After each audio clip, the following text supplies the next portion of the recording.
For all answer, would some honourable member care to move that the House take note of miscellaneous business? Speaker. The Honourable Tony Ryle. Mr. Speaker, I so move. Mr. Speaker, what an opposition in complete disarray from one end of this House to the other. They are floundering, they're snappy, they're really in some distress. They're showing signs of desperation and division, while on this side of the House we're focused on what matters. And I've got to say, that's a party opposite that seems to be run by the three S's. They're making up spy stories, they're sneaking up to meetings without telling each other, and they're swinging dead fish around the chamber. Well, frankly, they stink. And that's what we've seen from the opposition.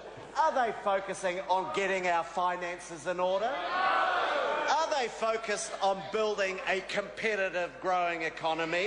No. Are they focusing on better public services for families? No. And are they focusing on rebuilding our economy, providing opportunities for New Zealand families? No. And I actually think every day our nation's newspapers and websites so that New Zealanders are not interested in these distractions.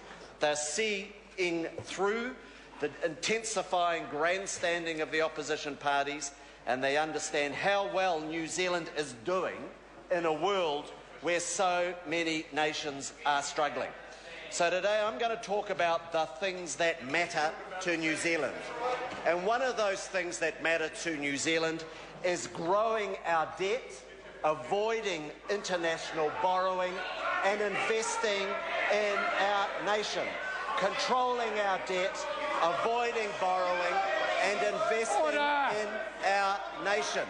That's what we're going to talk about, because this government is focused on what's necessary. And every day, these parties opposite rail against our government controlling our nation's debt. They rail against our government controlling our nation's debt. Yesterday, the Prime Minister and the Finance Minister and I announced the next stages in the float of Meridian Energy. The Mighty River Power float has been very successful for New Zealand.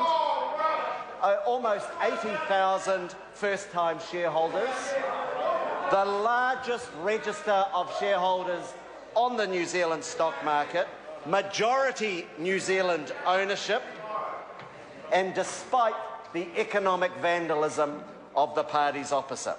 And yesterday we announced details of our float program. Look, I've got to say, I think instalment receipts are a great part of this strategy. And they're a great part because they're going to provide opportunities for more New Zealanders to take a bigger stake in this company if they want to. It's pretty orthodox. These sorts of instalment receipts have been used in the past: Westpac Trust, Capital Property, Wrightsons, a number of companies, and they're part of our plan to control debt and invest in the New Zealand economy. And we'll be taking that money, including the $1.7 billion in cash we got from the sale of 49% in Mighty River Power, putting it in the Future Investment Fund and helping build our nation with roads, schools and hospitals. $1 billion in 21st century schools, including the announcement yesterday of $15 million in Te Tarawera High School in Kawerau. What a fantastic investment by Hekia Parada, the Minister of Education. So this party, we're focused on that, and we're focused on better public services for New Zealanders. In health, we're providing more services for New Zealanders faster, better access, providing the services they need.